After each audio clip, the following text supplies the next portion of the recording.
Doctor Shrikant Shinde जी। धन्यवाद सभापति महोदय, मुझे आज इस allied and health care professions bill 2021 पर मुझे अपने विचार व्यक्त करने का अवसर दिया। मैं अपनी बात कुछ पंक्तियों के साथ शुरू करना चाहूँगा कि टूटने लगे हौसले तो ये याद रखना, टूटने लगे हौसले तो ये याद रखना, बिना मेहनत के तक तो ताज नहीं मिलते, ढूंढ लेते हैं अंधेरों में मंजिल अपनी, क्योंकि जुगनू कभी रोशनी के मोहताज नहीं होते। मैं ये पंक्तियाँ उन सभी allied and health care workers के लिए समर्पित करता हूँ जिनके लिए आज का दिन ये बहुत ही महत्वपूर्ण दिन है, क्योंकि आज ये बिल के माध्यम से उन सभी allied and health care workers जो कि एक साइलेंट वर्कफोर्स की तरह कार्य कर रहे थे इतने सालों तक, उन सभी के लिए ये बिल आज माननीय मंत्री जी ने यहाँ पर लाया है, जिससे आज तक ये सेक्टर अनरेगुलेटेड था, वो आज रेगुलेशन के अंडर में आएगा। तो इसलिए मैं मंत्री जी का यहाँ पर बहुत बहुत धन्यवाद अदा करता हूँ कि आज मंत्री जी खुद पेशे से डॉक्टर है, गए 5 दशकों से मुझे लगता है कि वो इस क्षेत्र में है और डॉक्टर होने के कारण इस क्षेत्र में क्या क्या बारीकी है वो बहुत अच्छी तरह जानते हैं। तो इसलिए मैं उनका भी तहे दिल से यहाँ पर अभिनंदन व्यक्त करता हूँ। इस सरकार ने स्वास्थ्य के क्षेत्र में बहुत अच्छे काम किए हैं। पिछली लोकसभा में हेल्थ कमेटी का सदस्य भी था और सरकार को धन्यवाद देता हूँ कि स्वास्थ्य और मेडिकल एजुकेशन के क्षेत्र में सकारात्मक कदम उठाए गए, जो कि नेशनल मेडिकल कमीशन हो या national commission for Indian medicine and homeopathy हो या आयुष्मान भारत हो, और आज ये बिल।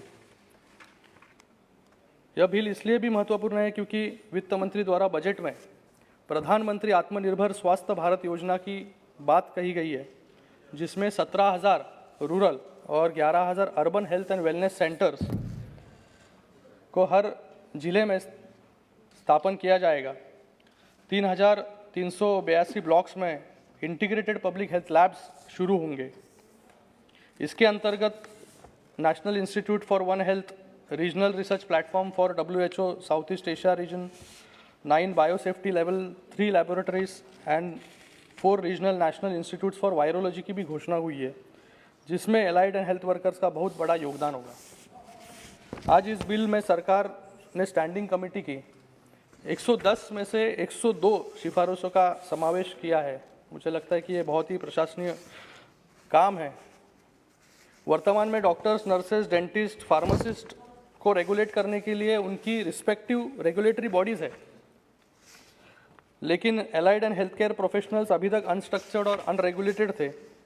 लेकिन आज के बाद allied and health care professionals भी रेगुलेशन के अंतर्गत आएंगे। अलग अलग क्लॉजेस पे मुझे लगता है कि लोगों ने बात की है। मैं क्लॉज 4 में जो कमीशन का टेन्योर है 2 साल रखा गया, मुझे लगता है कि मंत्री जी से निवेदन करता हूँ कि ये टेन्योर को बढ़ा जाए। 2 वर्ष का समय बहुत कम होता है और अन्य विधेयक जैसे national commission on Indian system of medicine, homeopathy हो, नेशनल मेडिकल कमीशन हो, उसके 4 साल का टेन्योर है। इस बिल में एक अच्छा प्रावधान है कि एक स्टेट काउंसिल्स का भी गठन होगा, जिनका कार्य होगा अच्छी तरह से सुचारू रूप से इम्प्लीमेंटेशन और एनफोर्समेंट। ये जो बिल आज से पारित होगा उसी के साथ में registrations of all existing health care professionals का भी इसमें प्रावधान होगा।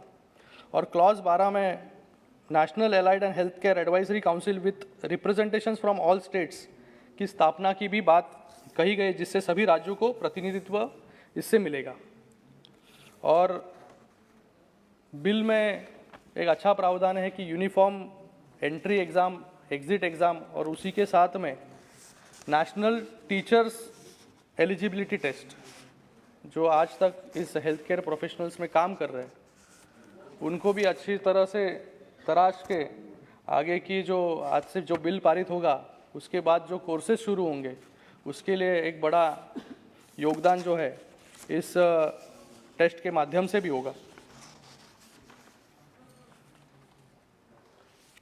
After the implementation of the bill, there will be a paradigm shift, moving specific tasks to specialized allied and healthcare professionals for better recognition of health workforce and improved healthcare. इस विधेयक के प्रावधानों को बहुत ही सोच विचार करके करने के बाद लाया गया है और मैं उसका समर्थन करता हूँ। और इसके अतिरिक्त मेरे कुछ सुझाव है जो हमेशा मैं देता आया हूँ कि बजट पर जो हमारा खर्च सिर्फ 1.28% है नेशनल हेल्थ प्रोफाइल के अनुसार, उसको बढ़ाया जाए। India ranks at global health care access and quality index is 145th out of 195 countries, as report in 2016 says. The Economic Survey of India 2020-21 noted India ranks 179th out of 189 countries in budgetary allocations. तो मुझे लगता है कि सरकार budget में health care के improvement लानी बहुत ज़रूरी है, ज़्यादा बजट एलोकेट करना बहुत ज़रूरी है। उसी के साथ मैं मंत्री जी से निवेदन करूंगा कि हेल्थ स्पेंडिंग की जो बात है उसमें हम लो इनकम देशों से भी पीछे है। Allopathic doctor population ratio Bharat का जो है वो 1:1404 है पर current population estimate of 1.35 billions. WHO norm के अनुसार ये 1:1000 होना चाहिए। वर्तमान में 52% of this doctors are practising in just 5 states, Maharashtra, Tamil Nadu, Karnataka, Andhra Pradesh and UP. और ये रीजनल इम्बैलेंस जो है इसके कारण हमारे देश स्वास्थ्य व्यवस्था में बदलाव लाने की आवश्यकता बहुत है। मैं मंत्री जी से ये भी निवेदन करूंगा कि बिल के माध्यम से कैसे एलाइड और हेल्थ केयर प्रोफेशंस को एम्प्लॉयमेंट जनरेशन के लिए प्रयोग किया जा सकता है, उस पर भी विचार हो, क्योंकि public health foundation of India report के अनुसार there is a shortfall of 64 lakh nurses in this professional courses.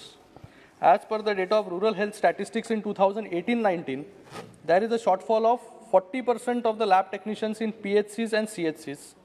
There is a shortage of 59% radiographers in all the CHCs। हमारा देश इस अवसर पर पूरी तरह से प्रयोग कर सकता है और युवा पीढ़ी की जॉब डिमांड को पूरा करने के लिए हम अगले 1 दशक में हेल्थ प्रोफेशनल जॉब्स क्रिएट कर सकते हैं। और इसमें सबसे ज़्यादा महिलाओं का विकास और सशक्तिकरण होगा, क्योंकि ग्रामीण इलाकों में महिलाओं को रोजगार मिलेगा। इसका प्रमुख कारण यह है कि allied health professional jobs are women friendly. As per WHO report of total health workers, nurses and midwife 38% are women and 38% में 25% are males and 75% are females.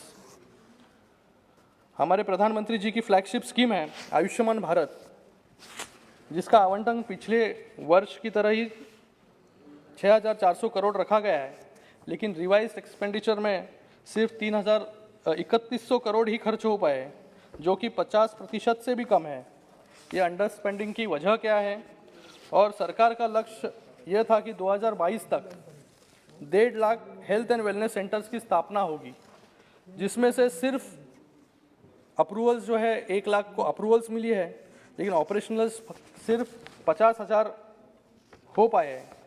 तो जो बाकी 1 लाख है वो 2022 तक कैसे हो पाएंगे, इस पर भी मंत्री जी प्रकाश डाले। बाकी इस विधेयक को मैं मेरी पार्टी शिवसेना की तरफ से समर्थन करता हूं। मुझे अपनी बात यहां पर रखने का मौका दिया, उसके लिए भी आपका बहुत बहुत धन्यवाद। धन्यवाद।